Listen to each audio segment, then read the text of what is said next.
Olá, pessoal! Eu sou a Major Claudete e atualmente eu estou no Colégio de Cadetes como coordenadora de formação missionária e também ministerial. Mas também ocupo outro cargo que é de candidatos pelo Quartel Nacional, né? Secretária Nacional de Candidatos. E hoje é um prazer estar aqui com vocês e poder trazer um pouquinho das nossas doutrinas. Olha, não foi fácil fazer todo este apanhado aqui de material que nós temos sobre as nossas doutrinas. E eu vou apresentar um pouquinho, eu sei que vocês conhecem. Esse é o nosso manual antigo, né? Que já faz um tempão que existe. Depois foi feito esse aqui em 2017, Major Mário Wilson fez a tradução e também o Major Ebenezer Nogueira fez a revisão desse material de doutrinas. É muito bom. Recomendo que você, soldado, você jovem soldado, você cadete local, esteja sendo orientado através do nosso manual de doutrina, que é muito bom. E também nós temos aqui um outro material, esse é de 1999, mas foi traduzido para o português em 2003. Ele é um guia de estudos para a história da salvação. E fala sobre o nosso manual de doutrina também. E assim, eu indico a vocês esse material. Também tem esse aqui, John Larson. Olha, acho que todos conhecem, né? Ou pelo menos a maioria mais adulta conhece esse livreto, né? Esse livro, ele é de John Larson e ele se chama, né, Doutrinas Sem Lágrimas, bem como ele foi feito em 1974, mas foi traduzido para o português em 2000 desculpa, não foi 1990. Então, nós temos essas preciosidades no qual vocês podem estar checando, estudando, se aperfeiçoando nas doutrinas e tirando as suas dúvidas, porque isso é muito importante. Hoje vou trazer a doutrina 5, especificamente. Nós falamos aí em todas as nossas doutrinas, essa doutrina é especial também, mas antes quero fazer uma pequena observação. As doutrinas do Exército de Salvação, elas foram oficializadas em 1878. Isso. É que eu tô sem óculos aqui, viu? Vou procurar ler direitinho para que vocês possam estar situados no que eu estou querendo mostrar para vocês, ou transmitir a vocês, né? Então, segundo as pesquisas desse livreto aqui, de John Larson, né, Doutrinas Sem Lágrimas, então, nós vemos na página 28 desse livreto, que desde o início do Exército de Salvação, o número de suas doutrinas aumentaram 33%, veja bem. A primeira declaração de fé, publicada em 1867, continha apenas 7 doutrinas, veja bem.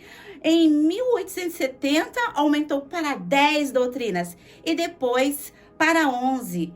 E assim, então, nós temos, até os dias de hoje, né, as 11 doutrinas que nós temos, que conhecemos e que vivemos no Exército de Salvação. E a quinta doutrina nos diz o seguinte: cremos que os nossos primeiros pais foram criados em estado de inocência, porém pela desobediência perderam sua pureza e felicidade, e que em consequência de sua queda, todos os homens se tornaram pecadores, totalmente depravados, e como tais, incorrem com justiça na ira de Deus. A gente pensa, que choque, né? Que palavras difíceis. Sim, são palavras mais antigas, porém, elas são muito atuais. Como a palavra de Deus assim o é também.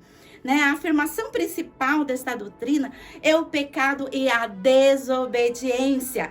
Todos os homens pecaram. Manual de Doutrinas, página 77. As palavras totalmente depravados quer dizer que o pecado é uma arma de depravação.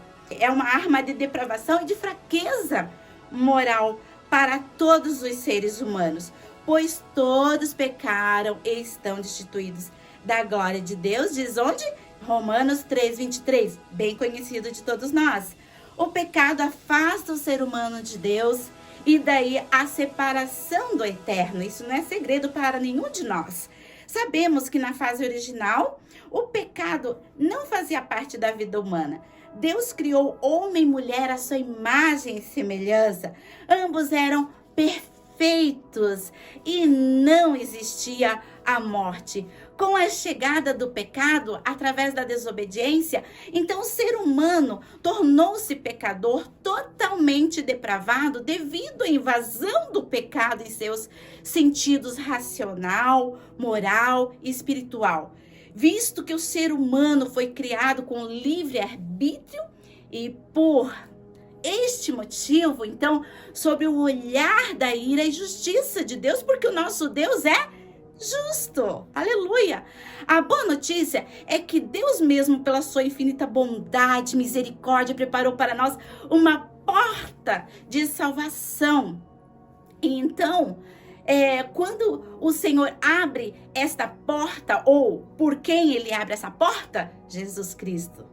Com certeza, e nós sabemos disso. Através dele, nós temos uma porta aberta para resolvermos essa situação do pecado na nossa vida, se quisermos.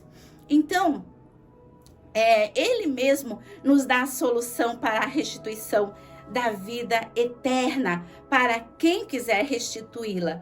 Também nos ensina que a palavra de Deus confirma esta verdade absoluta desde o Gênesis até o Apocalipse. Seria muito hipócrita da nossa parte omitirmos a veracidade da palavra de Deus. Desde o início até o fim, nós vemos que Deus se refere ao homem como pecador. E o manual está no Manual de Doutrina, página 81.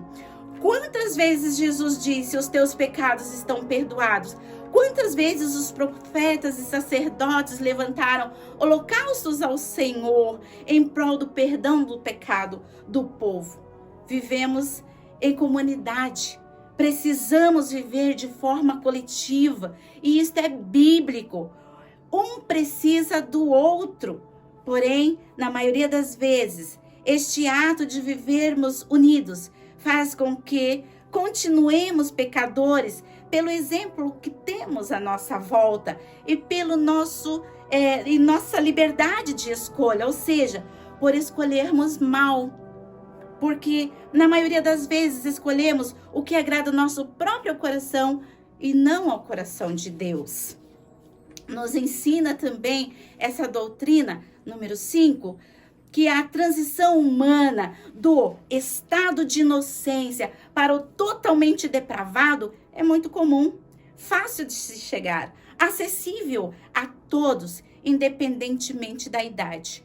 Como, por exemplo, com o acesso fácil que temos nos dias de hoje às drogas ilícitas, né? E quantos estão presos nesses vícios? E assim, na nossa vida, quando nos afastamos de Deus, nos tornamos totalmente depravados, saímos daquele estado de inocência. Então, este fato impacta a nossa vida diária, pois nos separa de Deus e nos torna escravos do pecado, insensíveis à voz de Deus, incapazes de aceitarmos a sua vontade, infelizes pela falta de esperança, vazios e presos à eterna busca por algo que possa satisfazer o ego amargurado.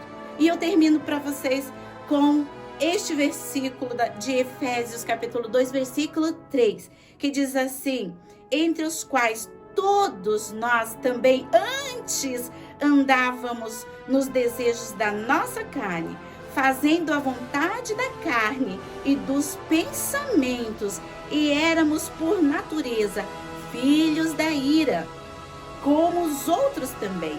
Mas Deus, que é riquíssimo em misericórdia, pelo seu muito amor, que nos amou. E assim segue, mas vou deixar esse trecho para vocês pensarem, meditarem e lembrarem que Deus é maravilhoso e que realmente fez tudo perfeito para nós.